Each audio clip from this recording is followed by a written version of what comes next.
like this, you've used the term desperation versus desire before. Is that the case again here in Game 6 with these two teams? Yeah, the closer you get to the end of a series, I think that's one of the two teams is going to be in that situation. So using that energy, but also controlling that energy is the critical part. Front right. James. Coach, the first 10 minutes of the skate today, and most of them in the playoffs, everybody's doing these big laps, and you do these tiny little laps around the center circle staring at guys. And I'm wondering what you're thinking, and if you're thinking anything different on the day when the cup's in the building. Well, I can't skate on the outside. You get hurt, you get run over. You got to know your lane, man. I'm in the senior citizen lane in the middle of that ice. No, I do a bit of a checklist when I get out there. I kind of look at each guy and figure, do I need to get to him today? And if I do, what would I say? For the most part, it's almost always no. There's 2 or 3 guys, but over the course of the regular season, I got to talk to him. I got to talk to him, and that would be like the extent of my mental process. There's not much else going on. Don't get it. The most difficult thing to do for me on the ice is if I'm not running a drill, figure out where to stand, so you don't get hit with pucks. That's a critical thing I worry about. Other than that, when you're running the drill, you know where you're not going to get hit. Front right.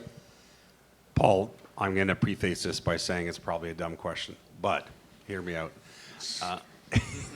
Usually when a team is at home for 6 and wants to avoid going back on the road for 7, they'll admit later that there's this other layer of pressure here at 6 because you want to take care of business tonight, and of course you want to win.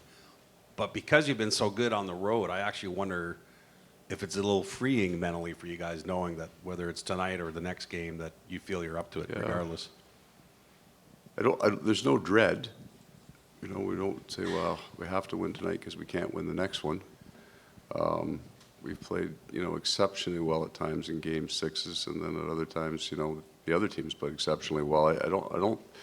We haven't had too many games this year in the playoffs where I thought, boy, we had a really off night. You can look at the game fairly objectively the next day and say, yeah, you know what, they were really good, and we could be better. So there's a comfort level. It's not about not wanting Game 7. It's just you have a chance to win, right? That's all.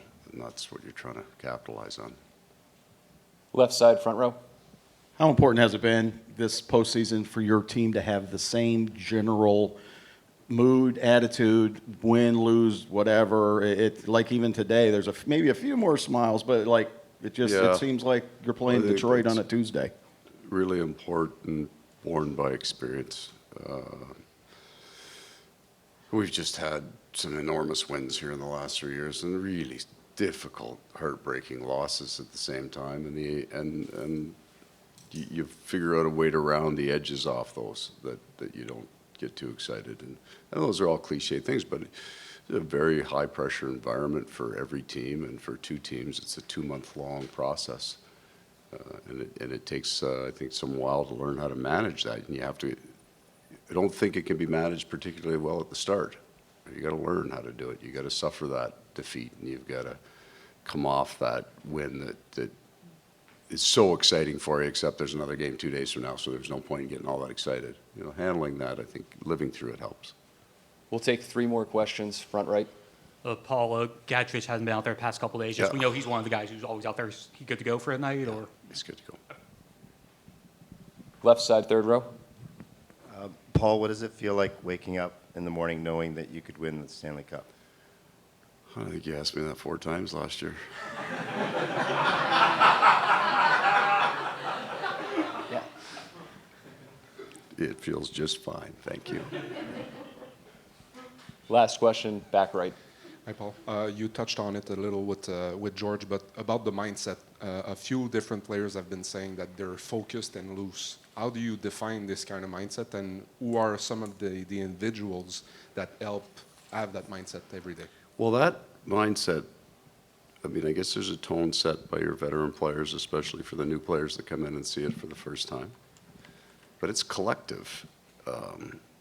If you drive into the rink today and you got a pretty good idea of how you're going to play, what your drivers are, so every player has a different skill set, and they all have a different catalyst to be great. so they can, and would be something that we would talk about over the course of the year. So you're driving to the rink and whatever it is, I got to get on the body in the first 3 minutes. There's some things I got to do to get into the game, but the rest of it, pretty good idea what the guy's going to do with the puck tonight. You have a pretty good idea what's going to happen next, which is really important. So then you can relax about the big picture, or even just relax about the team game and just say, look, this is what makes me good. This is what I got to do. Thank you for your time, Coach. Okay, guys.